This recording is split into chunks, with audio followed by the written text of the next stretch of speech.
Good morning, everyone. Happy Monday. Wow, it's Monday. I can't believe it. Oh, where did the weekend go? Yesterday I took a day to rest, which is just unheard of. So I don't enjoy just being still. And so I was forcing myself. My gosh, what a task. I let's see. I didn't go to church, which is really unusual. I always go. And I just stayed home. I had to go out at one point to help a friend, so I did get out of the house. They just needed some medicine. Uh, and I tried crocheting again because I've been trying to learn how to crochet. I probably did like one row. I think I have trouble. I get bored with things easily. I don't know. I need to work on that part of my personality. Um, and then I tried to put the beginnings of a puzzle together that I got for Christmas. And it was really hard, and I probably only put like two pieces together. um, I read a book that a friend wrote. That was really good. I got through about two chapters, maybe one and a half chapters. She was writing on the nurturing aspects of God and how He has both female and male characteristics in his Godhead personality, and it was so insightful. I read some of that. What else did I do yesterday? I didn't watch a movie or anything. I really just kind of I did some food prep, but not much. I tried to make myself not do chores. I don't know if anyone has this problem that I do, but I'm like walking through the house all the time, cleaning up messes constantly, doing the dishes or, whatever. So, anyway, oh, and I read some paperwork, got through a little paperwork, which is one thing I don't like to do.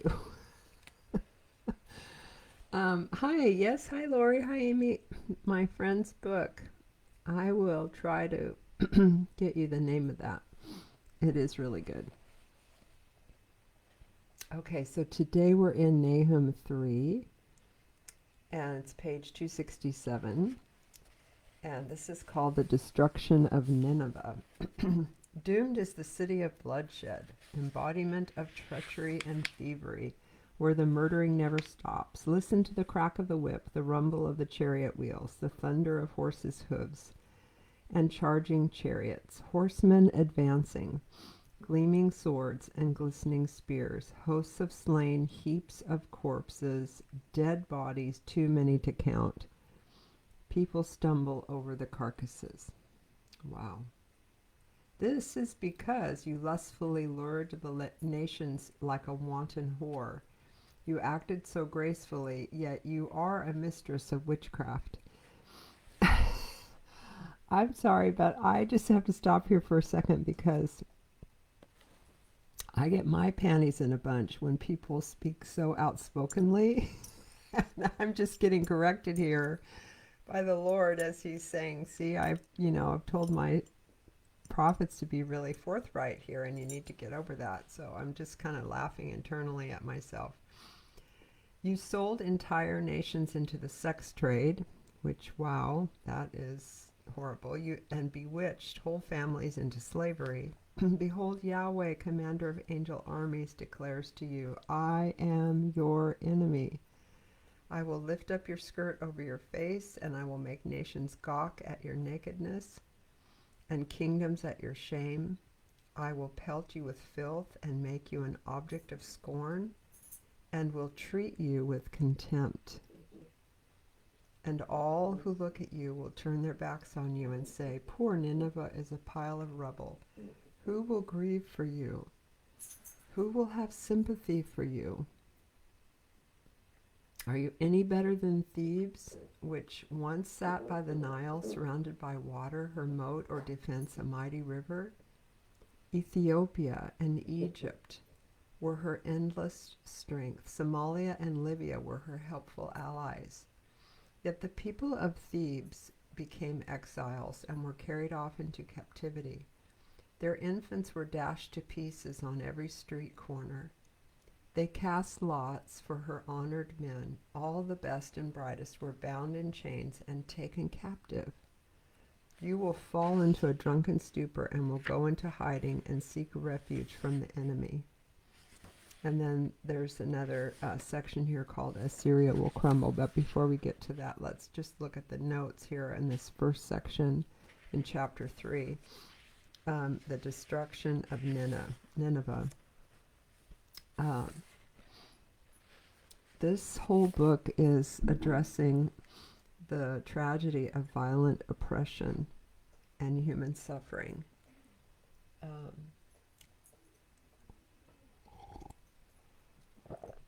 The way that it describes Assyria's armies coming in, anyway, the Lord says, you're my enemy. And I really wanted to point out here in verse 5 when he's talking about prostitution and how, let's just read that. Behold, Yahweh, commander of angel armies, declares to you, I am your enemy. I will lift up your skirt over your face, and I will make nations gawk at your nakedness and kingdoms at your shame. It says in the notes here that Nineveh had acted like a prostitute by luring other nations into her treacherous schemes. In the culture of that day, communities would punish a prostitute by stripping off her clothes, publicly exposing her shame. So Nineveh would endure public disgrace as a prostitute. And I was, reading this even last week before we started into this. Bye, honey. I love you. My daughter's going off to work now. She just to kind of catch you up on us.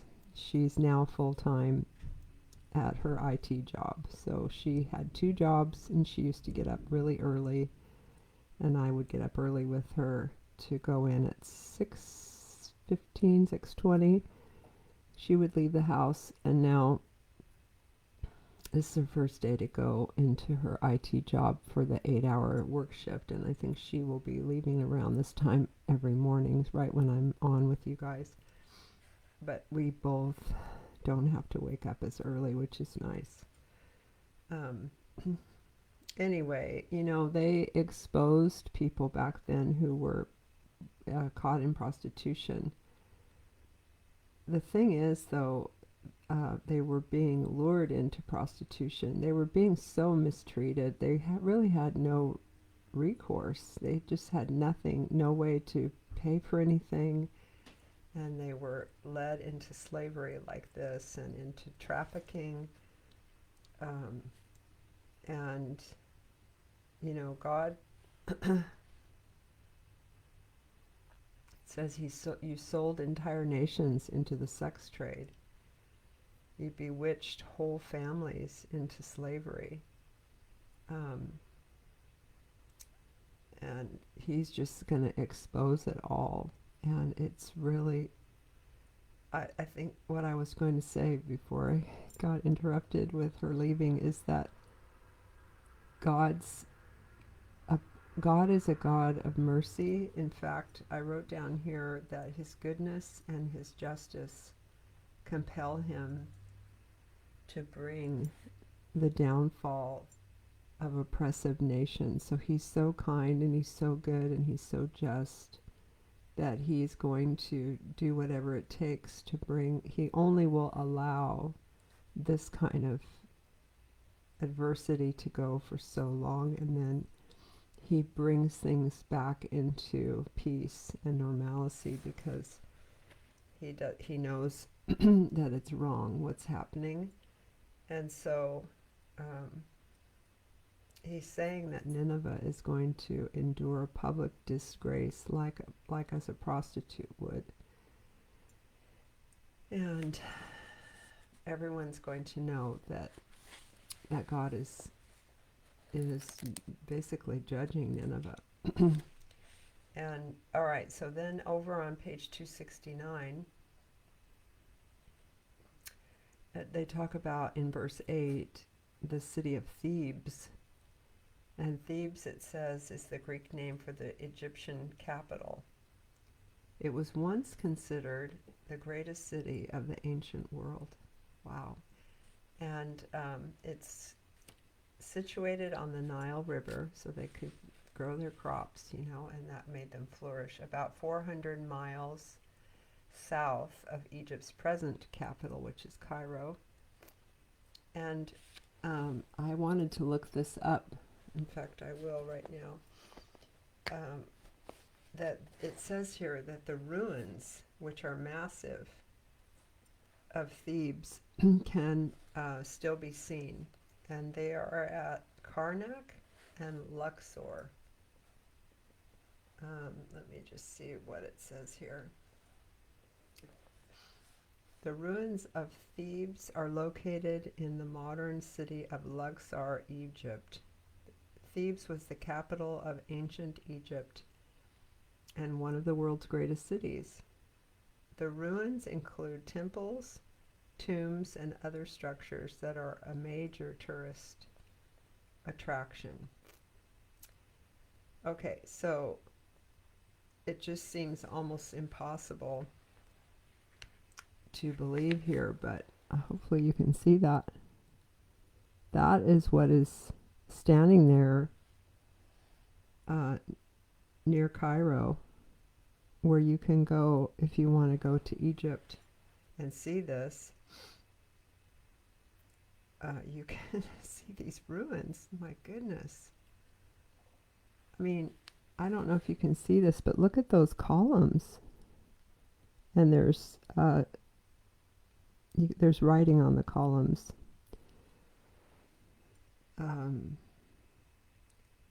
It's unbelievable.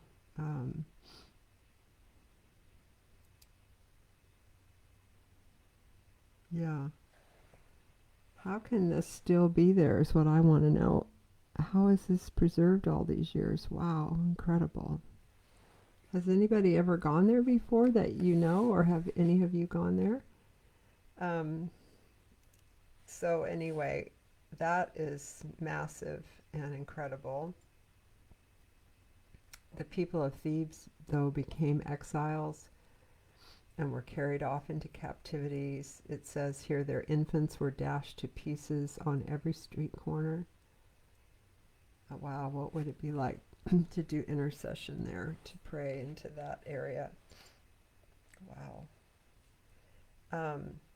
The Egyptian Empire, it says, included the land south of Thebes called Cush, and the region was called Ethiopia in Greco-Roman times and is recognized as such in the Septuagint. Cush also included most of modern Sudan and part of present-day Ethiopia. Wow. Also,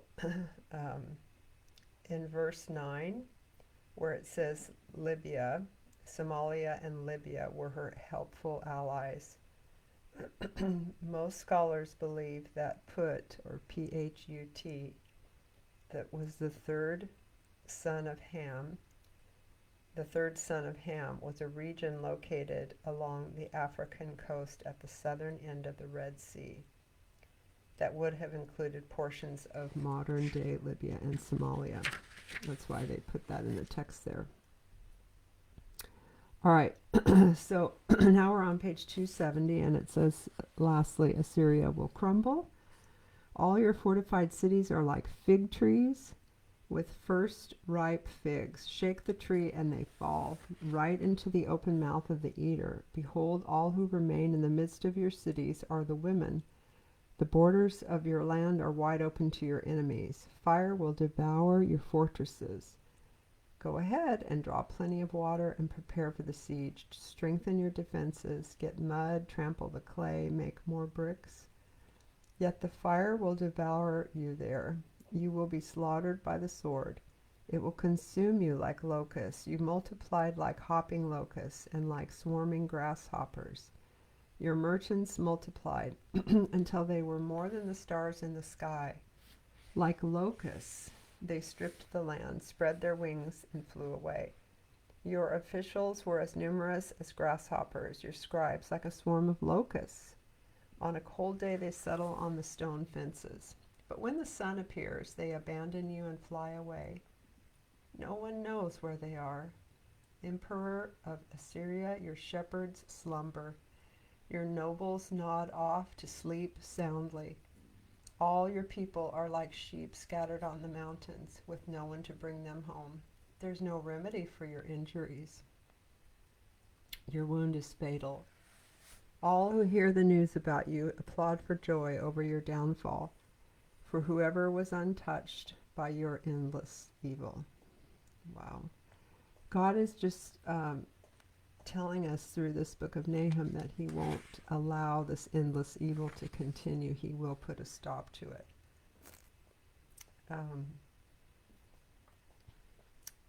Let's see. On verse 17, when it says, your officials were as numerous as grasshoppers, your scribes like a swarm of locusts. A scribe could have been called like a marshal. It was professional people who were employed by the military for their skills in writing. Isn't that amazing that to be in the military, there's so many skills that are needed? And these were their scribes, the people that took the notes of what was happening in the wars and stuff, and got messages back and forth to generals. We need those people. Okay, so Assyria's crumbling. That's Nahum. And next we will have Habakkuk, which is the undertext to the title is Triumphant Faith. And I told you that Habakkuk has a special relationship with God, talking to him, just beautiful conversation. There's only 3 chapters in Habakkuk, but it's really loaded and beautiful. I think you'll find it to be uplifting, whereas Nahum might have been hard for us to get through because of the context of it. Anyway, I look forward to going through that with you. Don't look for me tomorrow, which is Tuesday or Wednesday, because I'll be preparing and reading. Feel free to do the same if you'd like.